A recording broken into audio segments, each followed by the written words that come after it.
What is going on, guys? Welcome back to the channel. Today we're going on a drive, but on this drive I wanted to talk to you guys about the code p0128, which has to do with the cooling system of a vehicle. Now, p0128 stands for coolant thermostat temperature below operating or below regular something like that, below operating temperature and stuff. So basically, that code, we're just going to go right into it. That code p0128 tells you a couple things. It tells you it could be your thermostat giving you an issue. It tells you it can be maybe your sensor could be giving you an issue.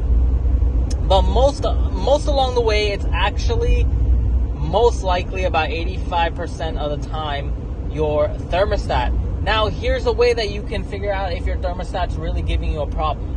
When you start your car and it's warmed up, between the in the coolant gauge, between the C and the H, is it closer to the C or is it closer to the H? Now, when your vehicle's in operating temperature, primarily you want it in between the C and the H, which means that it's operating as it should. But sometimes we have an issue where the thermostat is stuck open. And when it's stuck open, the vehicle is going to run more on the cooler side.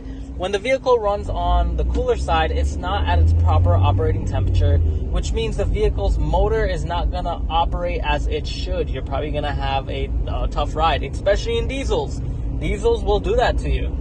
Now, if your gauge points more towards the H, well, then you better kind of shut your car off, because that means your thermostat's closed and it's stuck closed. It's not opening, and your car is going to overheat, and that can cause many other issues such as blown head gaskets or a lot of problems like a whole engine rebuild. So shut that car off.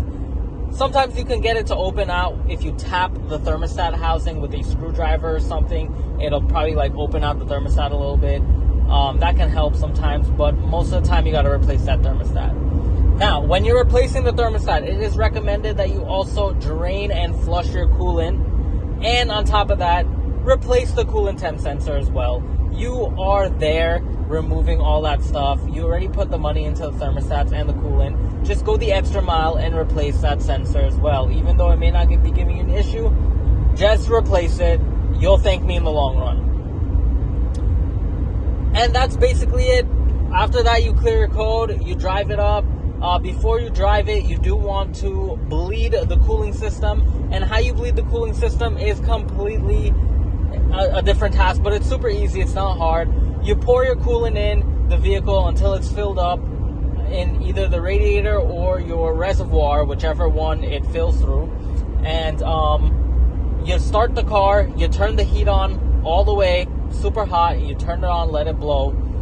And you feel your vents when it gets hot, but you also monitor the level of the coolant, because it will be sucked into the engine due to the water pump rotating and sucking in the cooling it all over the engine.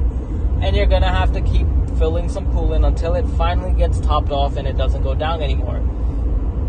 When you get to that point and the heat is blowing extremely hot, you know that your thermostat's open, you know that everything's bled out, you don't see any more bubbles coming out of the reservoir.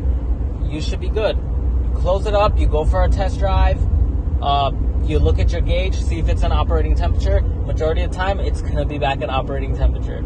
So, if you guys have any questions about what we talked about today on P0128, definitely leave your comments in the comment section below. Guys, I will help you all the best I could, and I hope you guys enjoyed this really quick episode, and I'll see y'all for the next one. Peace.